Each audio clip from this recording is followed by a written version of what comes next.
Ibu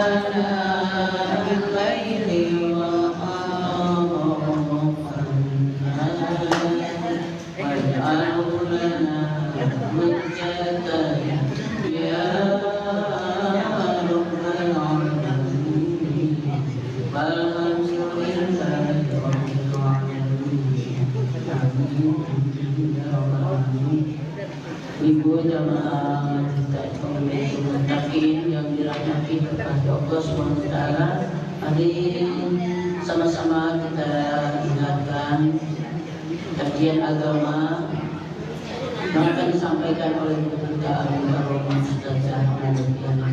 Pada Ustazah Namudiana kami silakan.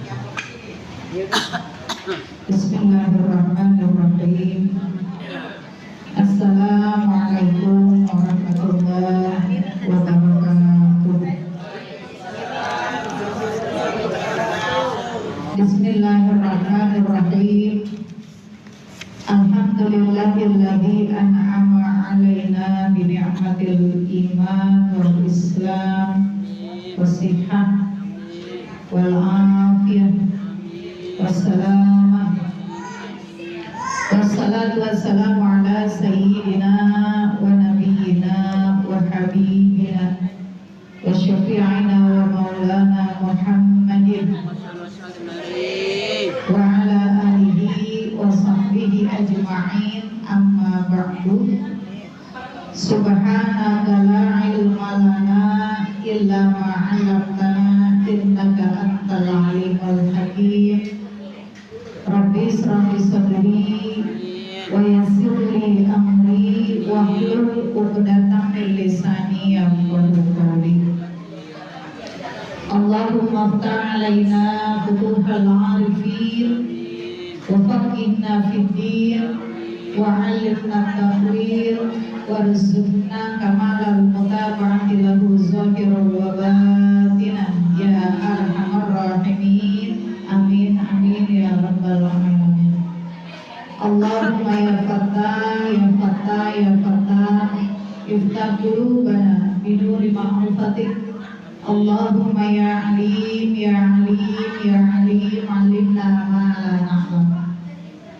Sama-sama kita hormati, kita muliakan para guru tercinta wal mukarramah Ibunda Ustazah Haji Fadilah Mukarramah wal mukarramah dan Ibunda Ustazah Masjidah, para orang tua yang terhormat, Nenenda Hajah Hani Sumarni Al-Mukarramah, Nenenda Ustazah Hajah Ni'mah Nyai Canggogo Masumi, Ibu Ketua Ta'lim kita Al-Mukarramah wal mukarramah Ibunda Ustazah Musalihah beserta seluruh pengurus Majelis Ta'lim Baitul Muttaqin yang namanya tidak dapat saya sebutkan satu persatu, namun insya Allah tidak mengurangi mahabbah dan ta'zim saya terhadap semuanya. Ibu-ibu sekalian, ibu-ibu haji, baik ibu-ibu haji dan ibu-ibu calon haji semuanya, yang namanya tidak saya sebutkan satu persatu, namun tidak mengurangi mahabbah dan ta'zim saya terhadap semuanya. Alhamdulillah, di hari Rabu pagi menjelang siang kita dipertemukan kembali, bermuajahah lagi kita fi baitin min buyutillah. Mudah-mudahan setiap langkah kaki dari rumah menuju majelis ilmu mendapatkan banyak kebaikan dari Allah Subhanahu wa taala. Mudah-mudahan pulang dari sini kita bawa ilmu yang bermanfaat. Mudah-mudahan pulang dari sini Allah hapus dosa-dosa kita. Mudah-mudahan pulang dari sini Allah ijabah apa yang menjadi hajat dan cita-cita kita semua. Amin amin ya rabbal alamin. Sebelum kita memulai pengajian, mari sama-sama kita kirimkan suratul Fatihah, wabil khusus untuk teman-teman kita, saudara kita yang lagi pada kurang sehat. Mudah-mudahan wasilah Fatihah yang kita baca menjadi salah satu diijabahnya doa kita dikabul. Mudah-mudahan setiap rasa sakit menjadi penggugur dosanya di hadapan Allah Subhanahu wa taala. Khusus untuk Warus biar sehat ya. Suaminya Bu Haji Ati, Bu Cang Haji Aim, Mbah Hajah Sukira, Cinaji Neneng, Jang Wahid, Mang Manap kemarin kata sakit ya. Mang Manap, Pak Kastam, Kusol. Mau ngaji gani sakit apa Cang? Ya, Dirawat Cing. benar. Cing dirawat nggak? Mudah-mudahan. Ya. Kebanyakan duit, alhamdulillah, barakallah. Mudah-mudahan barokah rezekinya, barokah usianya. Amin. Nian Jamur. Nail. Naila sakit apa? Nail habis dioperasi di rumahnya. Oh ya Allah, iya udah nengokin ini Naila. Orang udah PKL. Masya Allah. Mudah-mudahan Allah pelihara kesehatannya. Amin. Ya mudah-mudahan pergi dari penyakitnya dan balik-balik ya. Bu Haji Mina, Bu Haji Sari Benah, Bu Haji Surya, Bapak Haji Awan, Bu Haji Yahya. Siapa lagi? Ini Bu Haji, Ibu siapa namanya?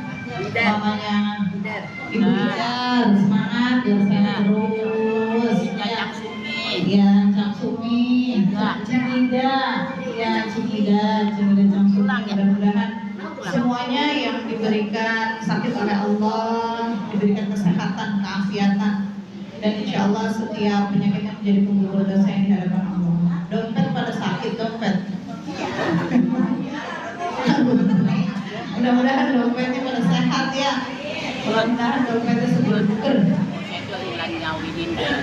Oh iya, buat Ibu Mas Yani beserta suami yang hari ini mengadakan walimah urus, kita doain mudah-mudahan lancar acaranya, ada hujan, tamunya banyak. Ya mudah-mudahan semuanya.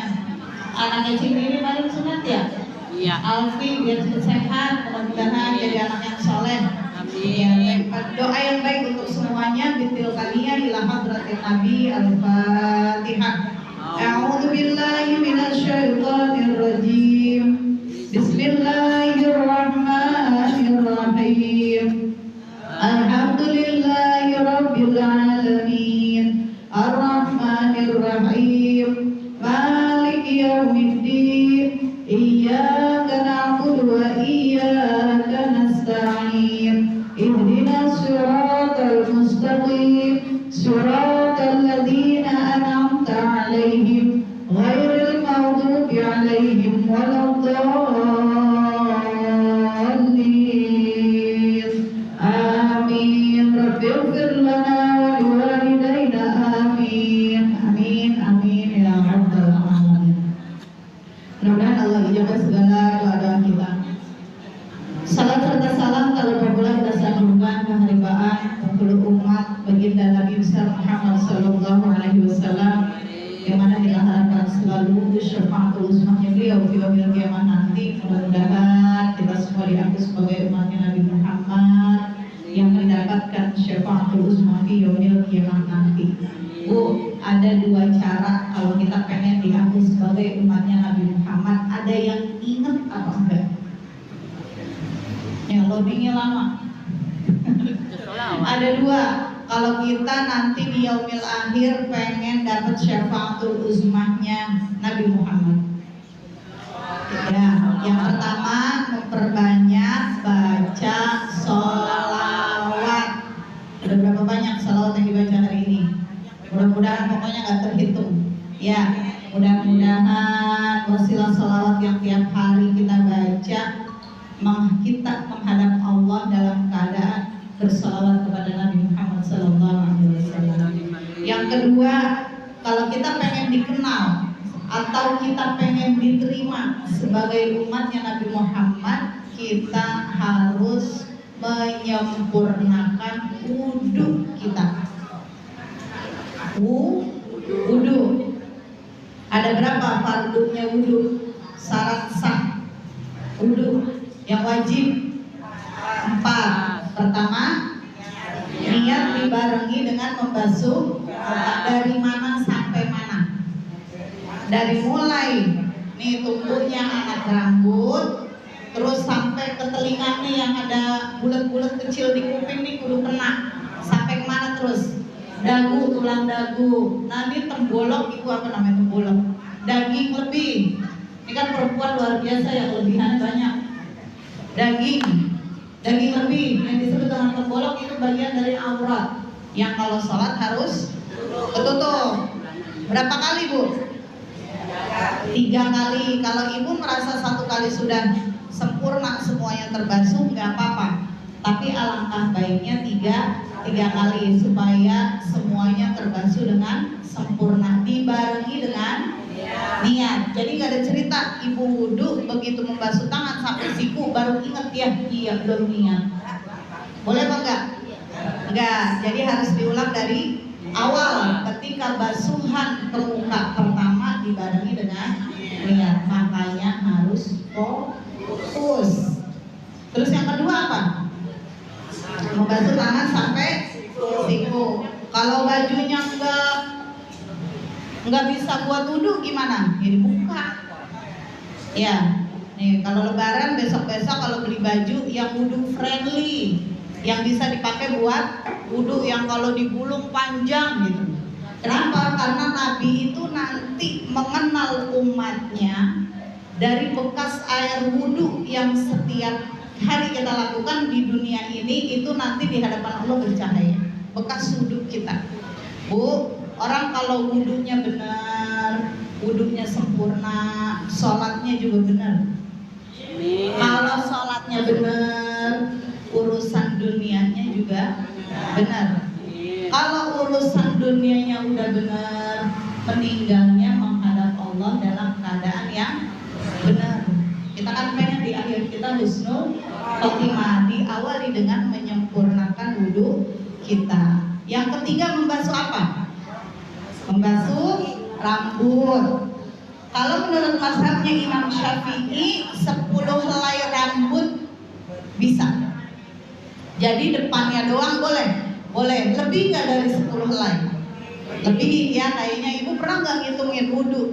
Coba pengen dihitungin gitu 10 helai aja yang kebasuh gitu. Ya insya Allah kebasuh ya, 10 helai aja katanya Imam Syafi'i insya Allah udah sah.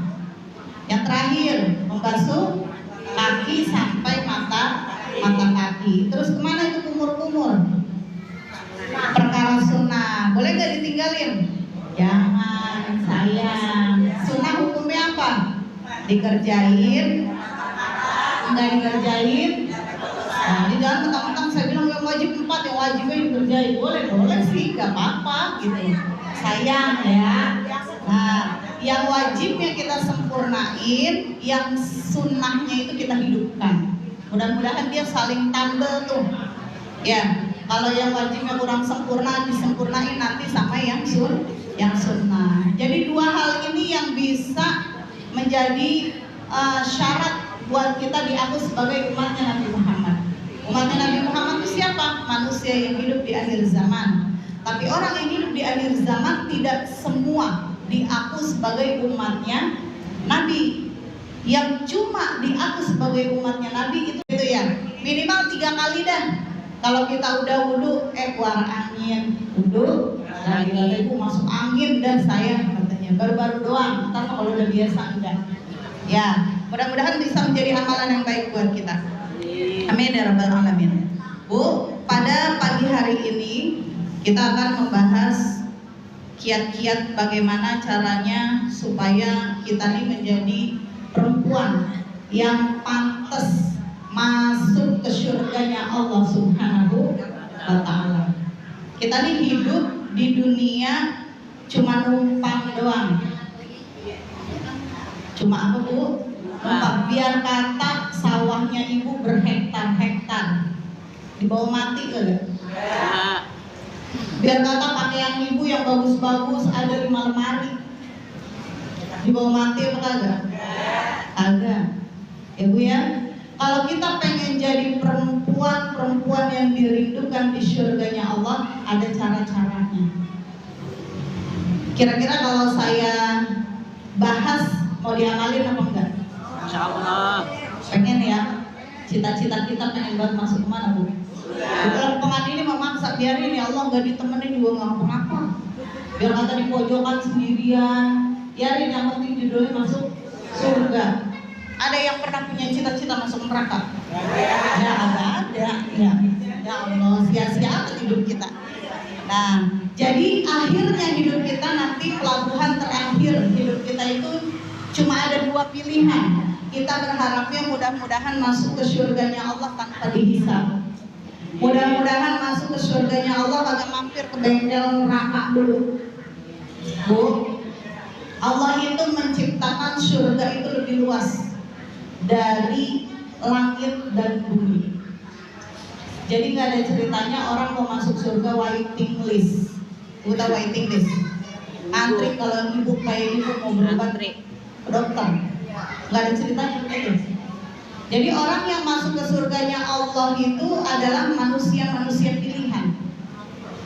Bahkan kan ibu ya, Nabi dalam hadisnya pernah bersabda bahwa penghuni neraka dalam salah satu riwayat dikatakan penghuni neraka itu lebih banyak dari kalangan kaum perempuan. Yang pertama, jumlah perempuan itu jauh lebih banyak dibandingkan laki-laki. Dan yang kedua, perempuan akhir zaman itu paling banyak ngapain? Bikin dosa. Dosa kita banyak apa dikit sih? Ada nggak di sini yang merasa dosa saya mah dikit? Nggak ada ya. Kita semua punya dosa lebih banyak. Kita mengacu pada surah Ali Imran ayat 133. Bismillahirrahmanirrahim. Wasari'u ila maghfiratin min rabbikum wa jannatin 'arduhas samawati wal ardu uiddat lil muttaqin. Bersegeralah kamu untuk meminta ampunan Allah Subhanahu wa ta'ala. Allah itu Maha Pengampun. Sebanyak apapun dosa yang kita lakukan, selama kita bertaubat, maka dosa kita akan diampuni oleh Allah Subhanahu wa ta'ala. Wasari'u, bersegeralah kamu. Siapa ini kamu? Kita semua yang melaksanakan perbuatan dosa. Minta ampun kepada Tuhanmu. Wa jannatin arduhas samawati wal ardh. Allah menciptakan surga itu lebih luas dari langit dan bumi. Uiddat lil muttaqin, bagi hambanya Allah yang bertakwa. Ibu bertakwa nggak? Takwa artinya apa sih? Takut kita, ya. Takut sama siapa? Alhamdulillah mending amat takut sama Allah. Kata ibu, kayaknya takut sama Allah kejauhan, sama emak dah takut banget gitu. Kita misalnya dulu waktu masih kecil, kita disuruh sholat ya. Ibu begitu nggak waktu masih kecil? Takut nggak sama emaknya? Karena saya punya emak galaknya luar biasa. Saya punya ayah seumur-umur belum pernah ngomel. Yang ngomel emak saya dulu. Jadi kalau emak saya ngomong, sholat udah johor, kita udah kayak alarm, langsung ngapain? Langsung bangun. Masih penting, masih ada yang diapain? Ditakutin. Orang yang bertakwa itu yang takut sama Allah, yang melaksanakan perintah Allah, menjauhi larangannya Allah. Orang yang bertakwa sudah pasti beriman pada siapa? Pada Allah Subhanahu wa ta'ala. Tadi jenis iman ini ada berbagai macam. Ada yang pertama iman. Orang yang imannya kagak turun, kagak naik, kagak nambah, kagak turun, udah di situ aja. Imannya siapa? Iman yang malaikatnya Allah. Lalu ada lagi yang beriman kepada Allah, naik terus imannya agak turun-turun. Ini imannya para nabi, para anbiya, para kekasih Allah. Ada lagi yang beriman kepada Allah kagak pernah naik, maunya turun mulu tuh iman. Imannya siapa? Iblis dan syaitan. Nah yang terakhir, katanya Nabi, ada jenis orang yang beriman, kadang imannya naik, kadang imannya turun. Itu imannya siapa? Manusia. Tapi kalau saya tanya sama ibu, Bu, keimanan kita kira-kira banyak yang naiknya atau turunnya? Berarti itu temannya siapa? Ya Allah. Mudah-mudahan naik turun ya. Kalau lagi turun, bagaimana salah satu cara supaya iman kita naik? Nah itu tadi, wasari'u ila maghfiratin min rabbikum, berlari menuju Allah, minta ampunannya yang banyak kalau iman kita lagi merosot. Ya, Bu, banyakin minta ampun, salah satunya dengan cara beristighfar. Mudah-mudahan bisa menjalankannya dengan baik. Alladzina yunfiquna fis sarra'i wad dharra. Nih, ciri-ciri perempuan. Ciri-ciri perempuan yang dinantikan di surganya Allah, yang bagaimana mereka menginfakkan harta mereka fis sarra'i wad dharra, dalam keadaan sempit maupun dalam keadaan yang lapang. Menginfakkan harta dalam keadaan sempit dan dalam keadaan lapang. Kita kalau berinfak, kita kalau bersedekah dalam keadaan duit kita banyak, gampang atau susah? Gampang, orang duit kita ada, ya Bu, mudah. Tapi ketika kita berinfak dalam keadaan sulit, kepepet atau pas-pasan gitu, dalam keadaan pas-pasan kita tetap berinfak, itu nilainya di hadapan Allah 10 kali lipat lebih baik. Ada yang pernah berinfak dalam keadaan sulit? Ini kalau infak beda sedekah ya Bu. Kalau infak ini bentuknya itu materi.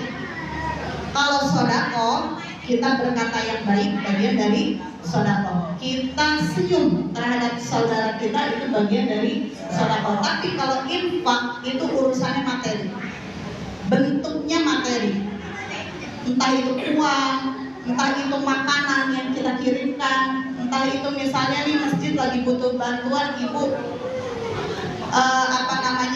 menginfakkan harta beli semen 30 sak, nah itu infak. Tapi kalau sedekah, makanya tuh Bu, kenapa kotak-kotak amal di masjid-masjid ditulisnya infak, supaya ibu ngeluarin apa?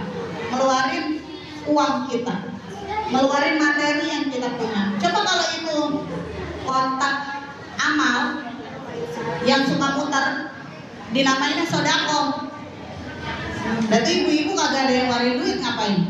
Disenyumin doang kotak amal, nyengir aja kan udah sedekah, gitu ya.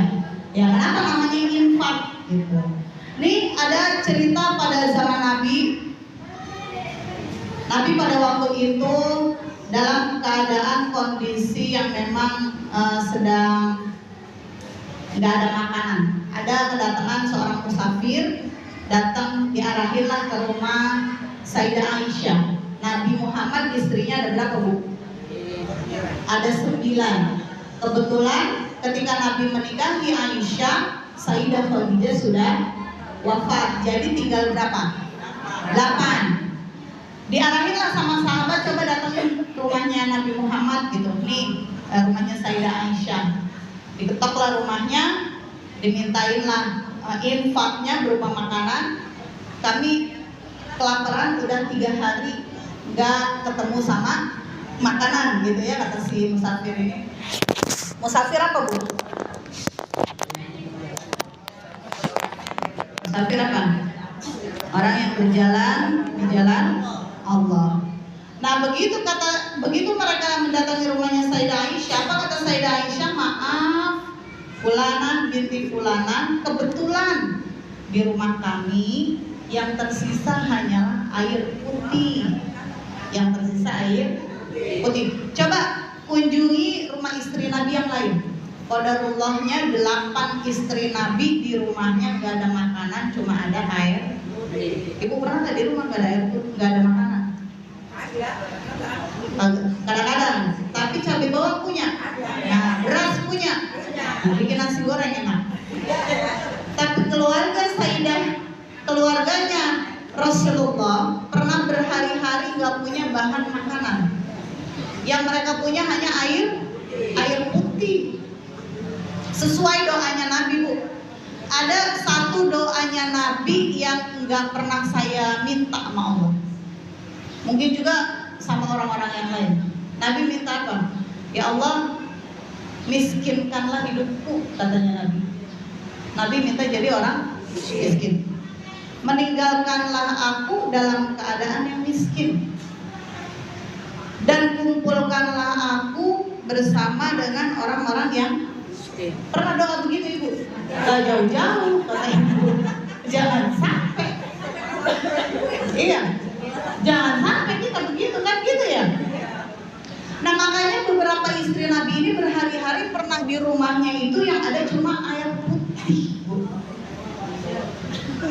Tuh. Berat gak jadi istrinya Nabi? Kata ibu, iyalah jadi istri Nabi udah pasti dijamin masuk surga orang istrinya Nabi. Tapi dikasih ujian gak mau Pak? Dikasih. Beda perlakuannya sama perempuan-perempuan akhir zaman. Nih kita kalau mau belajar, pengen jadi wanita-wanita solihah, kita tuh kudu belajar sama perempuan-perempuan yang hidup di zaman Nabi. Betapa mereka luar biasa qanaah menjalani kehidupan mereka. Ibu, kadang kita suka malu kan kalau habis belajar tentang sejarah para istri Nabi, sahabat sahabiah di zaman Nabi, perempuan-perempuan solihah di zaman Nabi. Bu, kalau yang hari ini merasa paling menderita sedunia, ada nggak di sini yang ya Allah ujian hidup apa saya mulu yang dapat? Pindahin kayak ke kampung atau ke dia yang sebelah sono, jangan kita mulu. Ibu percayalah penderitaan yang kita alami ini belum seapa-apanya. Perempuan-perempuan solihah di zaman Nabi. Nah terus akhirnya ketika semuanya udah dikelilingin, ada sahabat yang bilang, wahai Nabi, itu ada musafir yang udah 3 hari belum makan. Akhirnya Rasulullah mendatangi istrinya bilang, gak ada apa-apa ya Nabi, cuma ada air putih gitu ya. Lalu Rasulullah bilang kepada para sahabat, siapa yang bisa menjamu tamuku, kata Nabi gitu. Menjamu tamu saya seorang musafir, 2 orang musafir yang sudah 3 hari enggak makan. Akhirnya ada salah satu sahabat Nabi yang bilang, saya siap ya Rasul. Oke baik, nanti ketika ba'da Isya akan saya perintahkan 2 orang musafir suami istri ini untuk ke rumah kamu gitu. Baik. Begitu suaminya pulang, ngomong sama istri ini pakai bahasa orang pondok umum nih ya. Neng, ntar mau ada temennya Nabi, kalau masak yang enak ya. Bininya diem aja. Neng, saya bingung ya bang, itu makanan cuma cukup buat anak-anak kita, buat kita aja nggak kebagian. Kata dia gitu, gimana itu kalau ada tamunya Nabi nanti ikut makan bareng gitu kan? Terus kata sahabat Nabi bilang gini, ya bagaimana abang udah keburu janji sama siapa? Sama Nabi mau menjamu tamu. Akhirnya kata istrinya, ya udah kalau gitu anak-anak saya tidurin supaya mereka nggak ngerasain lapar. Jadi tidur tanpa makan. Itu suaminya senangnya luar biasa atas jawaban istrinya. Alhamdulillah punya istri mau mendukung siapa? Suami. Coba kita punya makanan cukup buat anak-anak, makanannya buat siapa? Buat orang tuanya aja nggak kebagian. Apa kita bilang sama abang? Pikiran lu kemana bang? Boro-boro buat kita, cukup buat anak, lagi mau ngajak orang. Kita tuh bu, perlu banyak belajar. Iya. Kata ibu, emang cuma segitu-gitunya dikasih orang. Kesel nggak kita? Ujian kita tuh. Akhirnya apa kata suaminya? Kalau nggak gini aja dah, kan gak enak juga tuh kalau ada tamu dia makan kita enggak. Kan kalau zamannya Nabi itu belum ada lampu ya. Apa deh nyebutnya tuh? Kita matiin aja, bilang aja bahan bakar kita lagi habis. Begitu tamu datang, udah langsung disuruh makan. Emang tamunya ini kebetulan udah 3 hari nggak makan, kira-kira bagaimana bu? Ya Allah, lapernya luar biasa. Sehari aja deh ibu nggak makan. Pernah? Puasa kan, kita puasa aja juga yang dihidangkan. Lontong lain, gorengan lain, buah lain, sate, belum nasi, belum ya tuh kita tuh ya. Nah ini 3 hari nggak makan, saking lahapnya si tamu ini nggak sadar kalau tuan rumah tuh cuma ngecak-ngecak mulut doang seolah-olah mereka makan. Padahal enggak. Terus begitunya ibu, orang zaman dulu, para sahabat Nabi, cintanya kepada Nabi luar biasa, padahal mereka dalam keadaan sulit. Begitu kebesokannya Nabi nyari, kata Nabi kemarin siapa tuh yang menjamu tamu saya, mana orangnya gitu ya. Ini yang habis kedatangan tamu ketakutan sama Nabi. Kenapa Nabi cari saya? Apa jamuan saya kurang baik? Segitunya Bu. Udah dia ngasih makan tamu dalam keadaan sempit, dia takut sama Rasulullah jamuan ini mengecewakan siapa? Paling kalau kata kita masih bagus sudah gua kasih makan. Tuh, kita tuh orang sekarang ya. Tapi zaman Nabi enggak. Terus kata Nabi, apa yang kau lakukan kepada tamuku? Perlakuan yang bagaimana yang kau lakukan kepada tamuku? Katanya Nabi, maaf ya Rasul, kalau jamuan saya kurang maksimal. Ditanya lagi sama Nabi, apa yang kau lakukan terhadap tamuku? Cuma segitu ya Rasul yang bisa kami berikan. Allah itu bilang kepada saya betapa bangganya memiliki hamba seperti kamu dan istrimu, katanya dia. Allah janji akan menempatkan kalian berdua di tempat yang paling baik di sisi Allah. Ganjarannya syurga. Itu sedekah dalam keadaan kita pernah apa enggak? Pernah enggak? Kadang-kadang ya lagi sedikit. Lah kan kalau ini mah dia seada-adanya semua dikasih, padahal buat dia itu luar biasa. Itu yang disebut orang-orang dermawan. Ya, mudah-mudahan kalau suatu saat ada kejadian seperti ini dengan keyakinan yang kuat, mudah-mudahan kita bisa apa? Bisa menjadi bagian dari salah satu perempuan yang dermawan dalam keadaan sempit. Kalau lagi duit banyak kita sedekah itu udah biasa. Duit banyak kita berinfak itu biasa. Kata ibu ya, sekarang taruh deh, gitu ya. 50-50 ini ada tamu datang ke rumah minjem duit 100.000, lah di dompet kita tinggal ada cepet. Nah ini bagaimana nih hati berantem nih? Ya, hati di dalam hati berantem. Nah kalau lu kasih semua, entar lu mau masak apa, gitu ya. Tapi kalau nggak dikasih entar di hadapan Allah bagaimana? Kan gitu ya. Begitu dikasih 50-50, ya udah deh sarang gocap deh ya, situ gocap, saya gocap, token bunyi, takut bener kan ya? Gas oh masya Allah, itu luar biasa.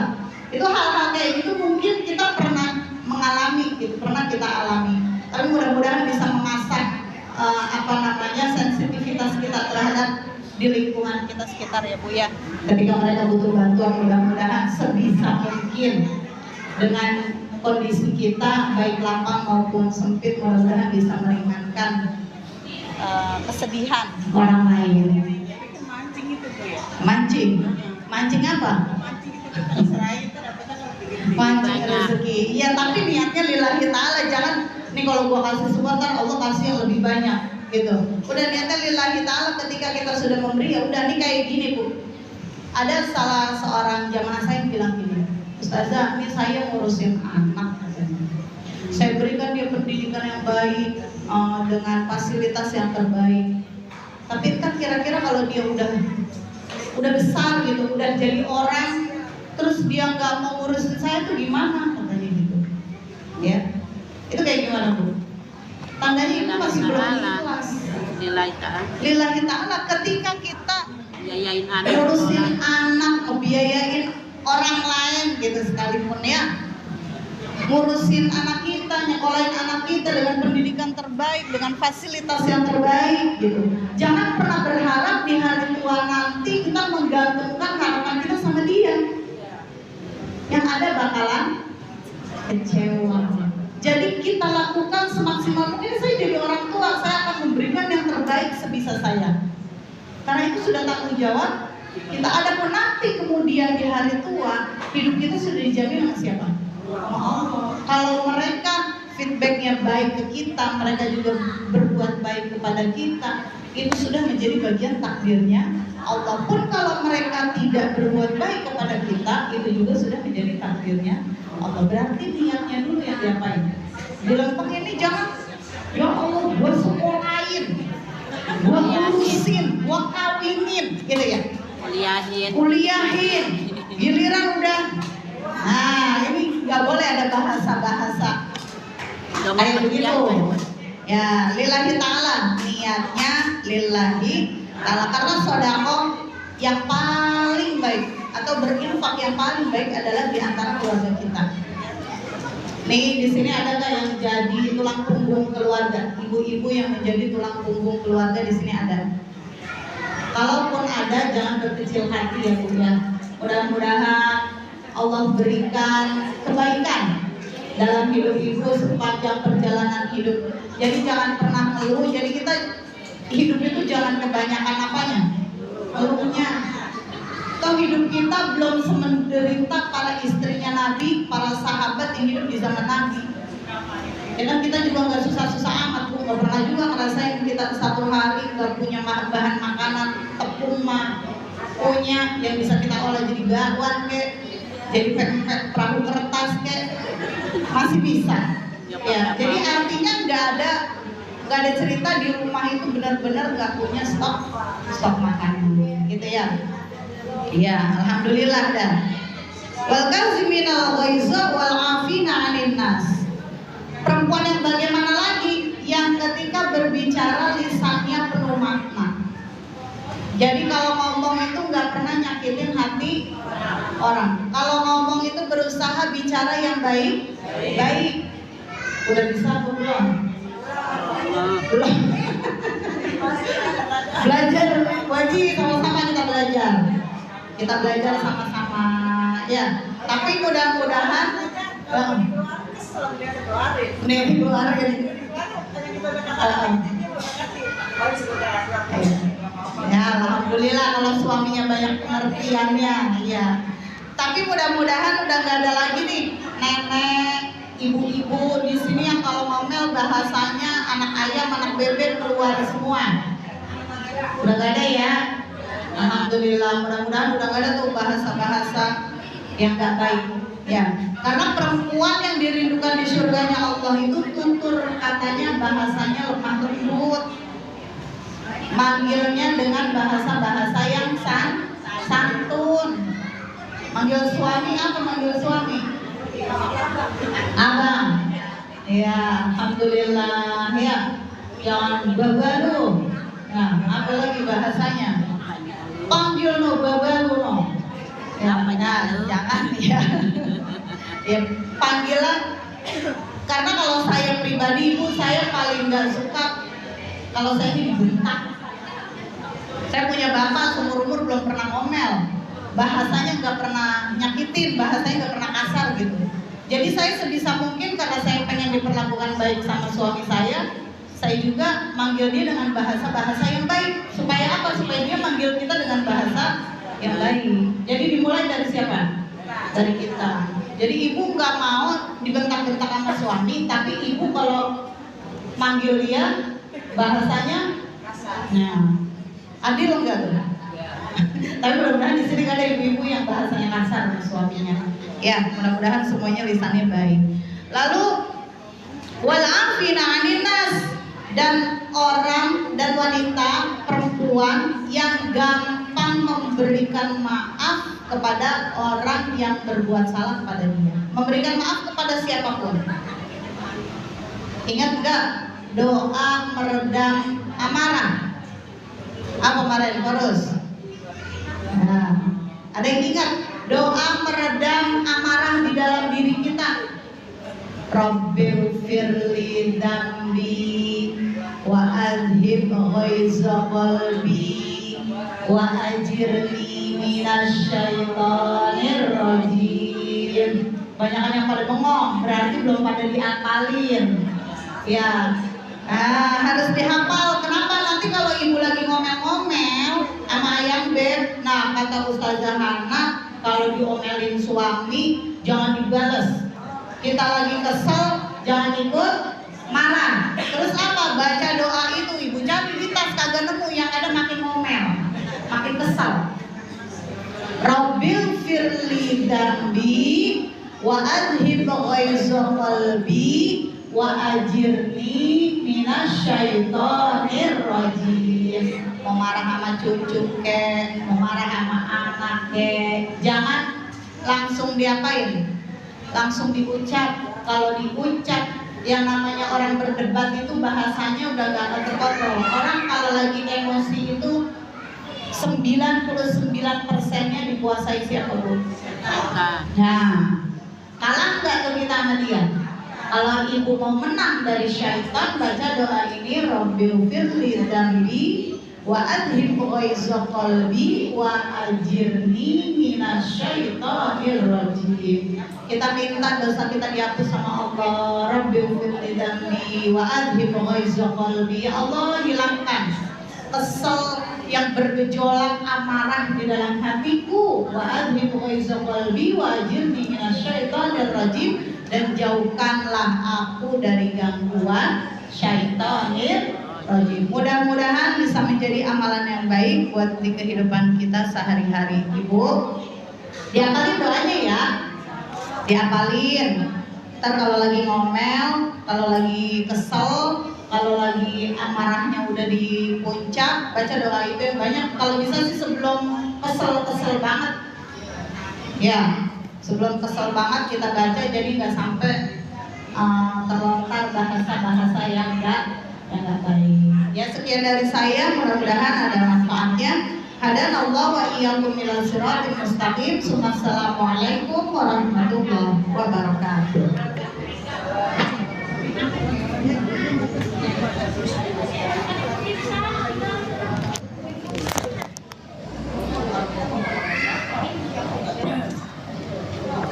Terima kasih para saudara anak piala yang telah menyampaikan tausiahnya.